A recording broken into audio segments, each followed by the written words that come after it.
Project Coach teams Smith College students and faculty, Springfield public school educators, Bay State health professionals, and high school students in a sports-based leadership program that empowers teens to change their lives and their neighborhoods. Part of what Project Coach does is try to break the stereotype that teens are out as kind of like hooligans on the street and just wasting time. When you do harness the incredible energy that they have, they are able to be fantastic mentors and people that kids really look up to.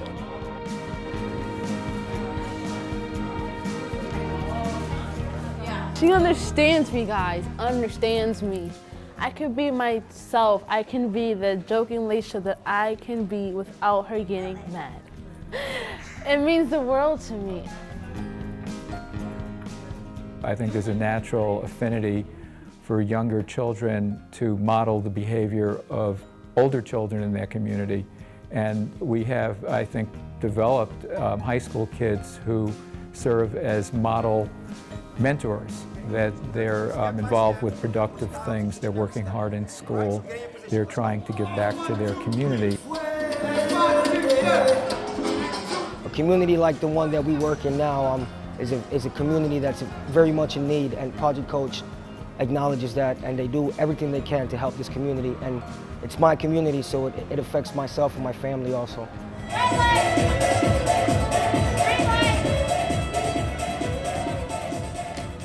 One of the most powerful outcomes that we can share about our program is that when kids come to us, we often describe them as high promise, high charisma, and high risk.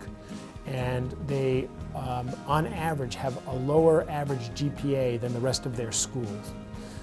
And if they stay with us for over a year, what we've been showing is that we can raise GPAs, and we take a lot of pride in that because GPA shows us that kids are beginning to make good decisions about their study habits, their attendance, about their attitude and relationship to teachers. But at the end of the week, you bought that coffee 3 times or 5 times maybe, it's about how much do you save, yeah? Actually, when I first came back this year and the first time that we met, and we're talking, he brought me this paper that he'd written for his history class last year and got 100% on. And so the first thing he did was look at this, look what I got last semester. And he was so proud of it. And I mean, he was able to do it. He just needed help with developing the skill and kind of just be this conduit for them, because they all have the capability. It's just somebody to help them access it.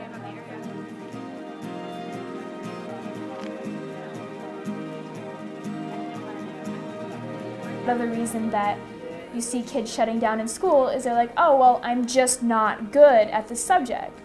I just can't do it. And by changing your mindset, I'm like, well, it's hard for me right now, but if I work at it, I will get better. Just the slight change in perspective helps people really turn it around. Actually, I feel like I've applied it in my classes. I feel like it's helped me as much as it helps the high school kids.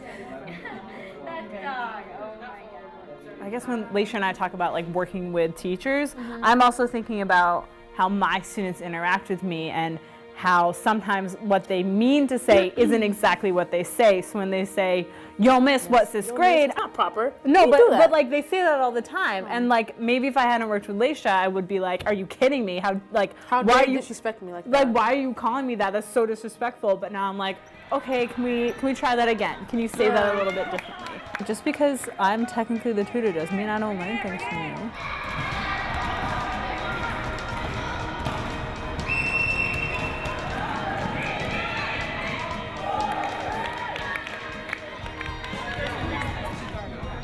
I'm seeing them really from where they were in September to where they are now. You couldn't tell that they're 13, 14 years old. They carry themselves when they're around kids with the maturity of a 17, 18, 19-year-old sometimes. Seeing the 8th graders really come into their own when they're in that space, when they're with the kids, when they're on the field, when they're on the court, when they're thinking about what makes good coaching. And that's been really, really great for me to see personally because I've worked with them so closely, but also for them to grow, right? If they have this kind of maturity at 14, who knows, 3, 4 years back when they're interviewing for college scholarships, I think they're going to blow everyone's socks off. You always have somebody there every step of the way. Either you turn around, they're there, back of you, they're there, in front of you, you're there. So if you come here, you have a whole big happy family full of like 40 people with 100 kids.